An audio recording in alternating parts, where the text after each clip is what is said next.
আমার কাছের মানুষেরা যারা আমাকে খুব ভালোবাসো তাদের জন্য সকালে সকালে এসে গেছি একটা ভ্লগ নিয়ে, আর সঙ্গে থাকছে একটা মজাদার গল্প। তাই পুরো ভিডিওটা কিন্তু দেখতে থাকো। এটা হলো আমাদের বাগানের কাঁঠাল গাছ। আজকে আমাদের বাড়িতে গাছ থেকে কাঁঠালগুলো পাড়া হয়েছে। এই সিজনে যে এটা প্রথমবারই কাঁঠাল পাড়া হচ্ছে সেটা নয়, এর আগেও বেশ কয়েকবার কিন্তু কাঁঠালগুলো পাড়া হয়েছিল। আর তখন ভিডিওটা বানানো হয়নি, সেই সময় আমি ওপরেই ছিলাম আর জানলা খুলে মানে ওদের গলার আওয়াজ পেয়ে বুঝলাম যে ওরা কাঁঠাল পাড়তে গেছে। তো আমি জানলা খুলে একটুখানি ভিডিও বানিয়ে নিই। তখন কিন্তু দেখতে খুব ভালো লাগে ওপর থেকে যখন এভাবে কাঁঠালগুলো ফেলা হয়। আমার তো প্রচুর ভয়ও লাগে যে কোনোভাবে যদি একটা কাঁঠাল এসে মাথার ওপর কারো পড়ে তাহলে কী অবস্থা হবে। আমাদের গাছের কাঁঠালগুলো কিন্তু মারাত্মক মিষ্টি, খুব ভালো খেতে। যদিও মানে আমি খাই না, আমি একদমই কাঁঠাল খাই না, কাঁঠাল খেলে আমার মাথার যন্ত্রণা। কিন্তু এত কাঁঠাল কে খাবে বলো?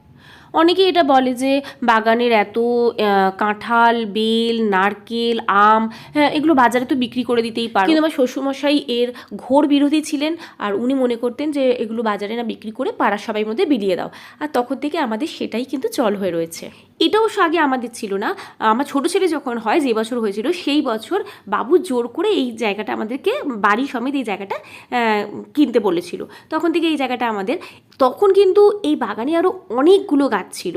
তখন সবেদা গাছ ছিল, পেয়ারা গাছ ছিল, আরও অনেক কিছু সব গাছ ছিল। কিন্তু তারপর অনেক প্রবলেম হওয়ার জন্য আশপাশের বাড়ির মধ্যে গাছের পাতা ঢুকে যাচ্ছে, রাস্তার মধ্যে পাতা পড়ছে। তো একবার প্রচুর শুঁয়োপোকা হয়েছিল, আশপাশের বাড়ির মানুষদের বাড়িতে ঢুকে যাচ্ছিল। এই সমস্ত নানা কারণে মানুষদের অসুবিধা হচ্ছিল বলে আমরা বেশ কিছু গাছ কেটে দিতে বাধ্য হয়েছি। এই কাঁঠাল নিয়ে একটা গল্প আছে, সেটা তোমাদের সঙ্গে শেয়ার করি, আমার এই মুহূর্তে খুব মনে পড়ছে।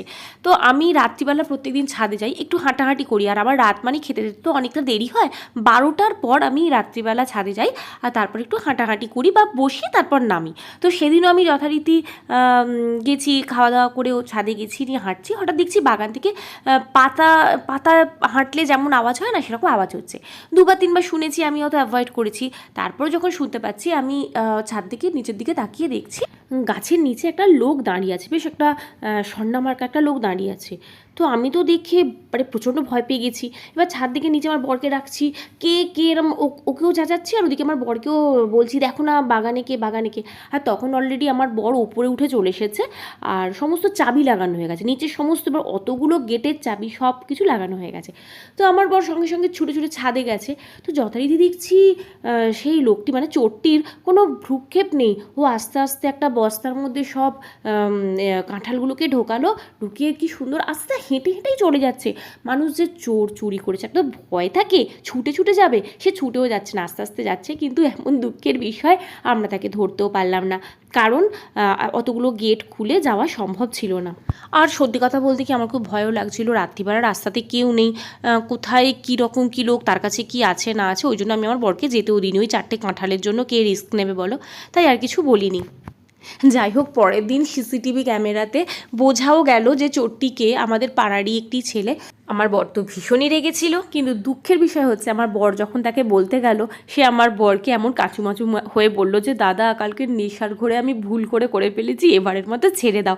আমার বর আর কি করে, তখন বললো ঠিক আছে আর কখনো করিস না, প্রয়োজন হলে চেয়ে নিবি, আমি এমনিই দিয়ে দেবো। এইভাবে আমাদের কাঁঠাল চোর সেদিনের মতো শাস্তি থেকে রেহাই পেল। তো এই ছিল আমাদের বাড়ির কাঁঠাল চুরির গল্প। গল্পটা তোমাদের কেমন লাগলো জানাতে একদম ভুলো না কিন্তু। তো চলো আজকের মতন টাটা।